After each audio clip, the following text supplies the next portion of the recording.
There are very few things that the vast majority of people will agree on. And when I say people, I'm talking about us normal people. It's difficult to get over 50% of people to agree on anything. NFL or college football, chocolate or vanilla ice cream, beach or mountains, paper or plastic. Most of these choices, half are going to choose one, the other half will choose the other. The one thing us normal people can agree on: you don't mess with children. One of the reasons that it took me so long to grow up, my parents gave me the luxury of having a childhood. They gave me the luxury of enjoying my youth in high school and college. They shielded me from adult issues and problems. I was allowed to be a kid or a young adult. That old saying, ignorance is bliss, it's true.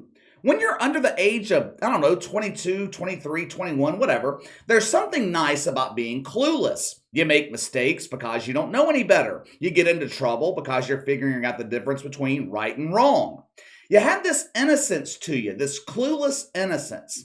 My girlfriend's daughter, she's 13. She will go with me when we go to walk the dog. She will be talking about all these things, and she thinks she knows what the hell she's talking about, but most of the time she doesn't have a clue.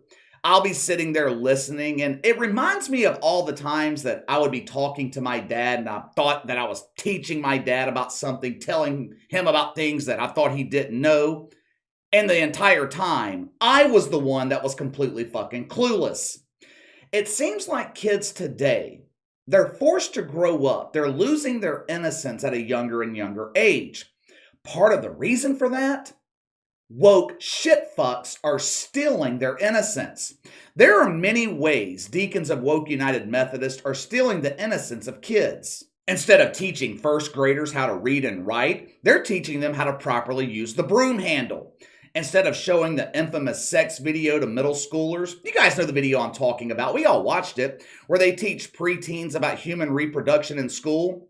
They've replaced that video that we all watched with infomercials on how Timmy can become Tina without his parents knowing about it. Or telling young Katie, don't worry about getting pregnant, it's okay. We can take care of that problem for you. Mommy and Daddy won't find out about it. We have covered several stories here on the channel where lovers of the cucumber are stealing the innocence of children. A couple of weeks ago, we talked about the all-girls school in Tennessee. I think it was that private school, Harpeth Hall. They were wanting to allow boys who identify as girls to attend the school. Now, thankfully, after severe public backlash and wealthy parents threatening to pull their kids out of the school, they suddenly changed their mind. Remember at the beginning of the summer, I told you guys about that group of high school cheerleaders in the Bay Area out in San Francisco? Some race-baiting Jamel Hill wannabe was accusing them of mythical racism because they took a picture with the head of a fucking mannequin. Every time this happens, the mainstream media runs with the story of mythical racism. They don't bother to verify sources. They don't bother to do any background research. No. Come on, guys. There's a narrative to push. We can't let those pesky facts get in the way of pushing the agenda. I'm about to share with you yet another example of the mainstream media jumping to conclusions on a story involving mythical racism. This right here, this is the reason I call it mythical racism. It doesn't exist, at least in the way the media portrays it. This past weekend, Sunday Night Baseball on ESPN featured Red Sox and Orioles in the Little League Classic. Teams involved in the Little League World Series, they were invited to attend the game in Williamsport, Williamsport, Pennsylvania, I think it was. The Little League team from Davenport, Iowa, they were in attendance. They were goofing around. They're kids. That's what they're supposed to do. They had taken the cotton stuffing out of a stuffed animal. They were putting it on the heads of several of their teammates. Coming out of commercial break, ESPN shows the kids goofing around, being kids. They showed it to a national television audience. Now, I want you to watch this for yourself, and I want you to remember the first thought that comes to your mind. Roll the film. That's just little leaguers being little leaguers right there. Hey, next week's Sunday Night Baseball matchup should be a good one. Atlanta and St. Louis. Cardinals leading the Central. They finish up that three-game series at Busch, 7 Eastern, 4 Pacific, ESPN, Deportes, and Radio. And we'll start with 6 Eastern baseball tonight's Sunday Night Countdown. Why not, right? When in Rome. Are they taking the stuffing out of a stuffed animal? Is that how? Okay, after watching that, what was your first thought? I'm sure you guys thought the same thing Carl Ravitch did, just little leaguers being little leaguers. And by the way, I have got to give credit to Carl Ravitch here. ESPN set him up perfectly. There were multiple players who had cotton stuck on their heads. White players, black players. Mythical racism had nothing to do with it. They were just kids being kids. I found it ironic. ESPN only zoomed in on the black player. Strange. I wonder why. ESPN was giving Carl Ravitch the opportunity to demonize these white kids while victimizing the black kid.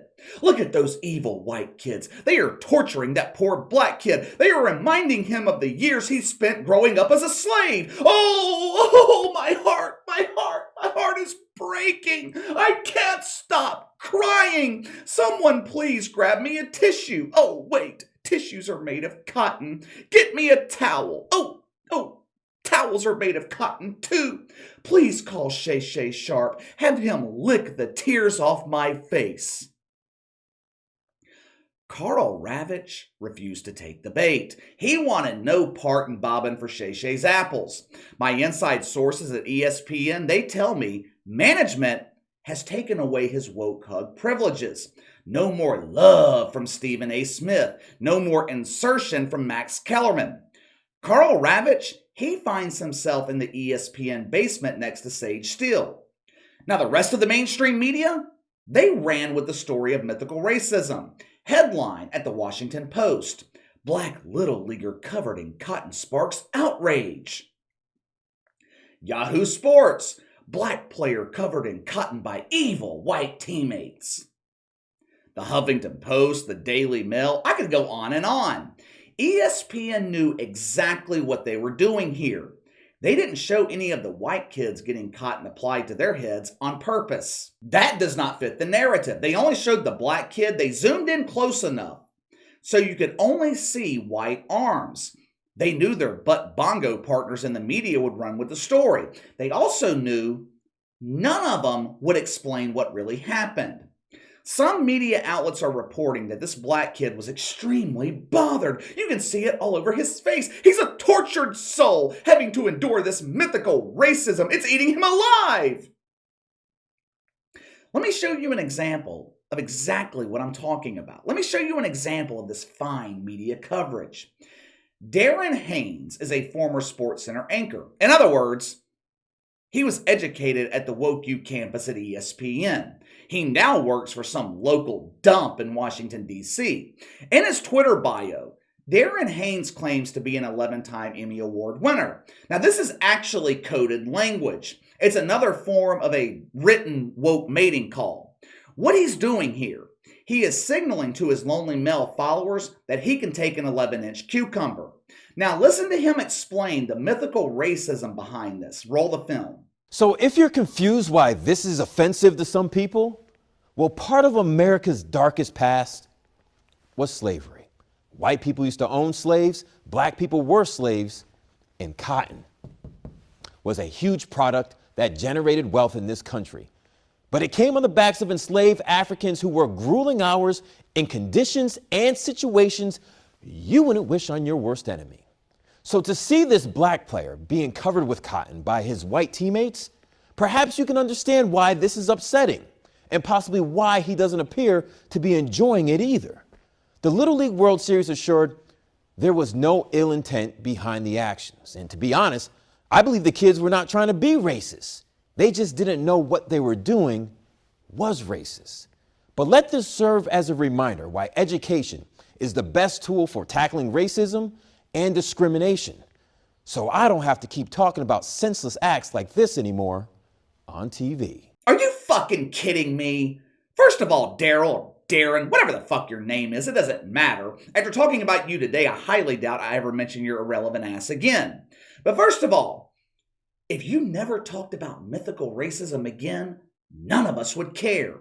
But second, do you honestly believe, you seem like a smart, educated dude, Do you honestly believe these kids were thinking anything about slavery?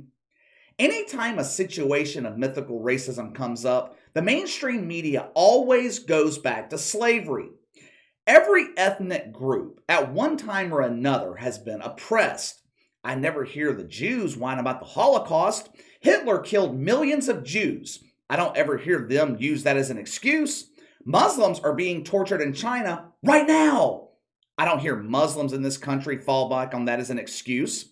The media only uses the notion of oppression from 200 fucking years ago when it comes to African Americans. Since the media doesn't want to do their job, I found some context to this story. And believe it or not, I actually found this on TMZ. Check out this footage of the supposedly tortured black victim.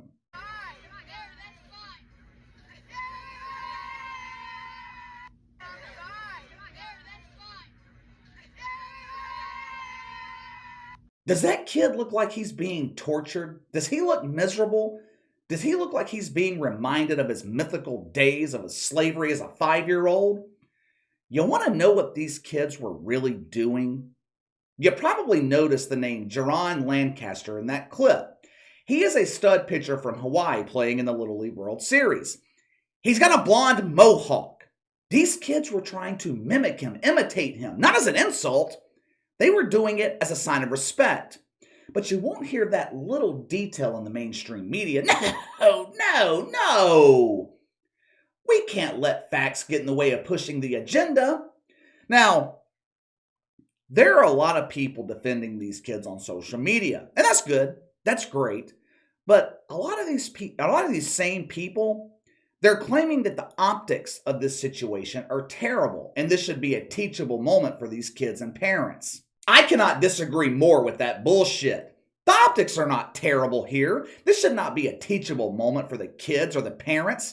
Let them be kids. If anything, this should be a teachable moment to the mainstream media, who once again proved why they have zero credibility. They tried turning this black kid into a victim while turning the white kids into oppressors.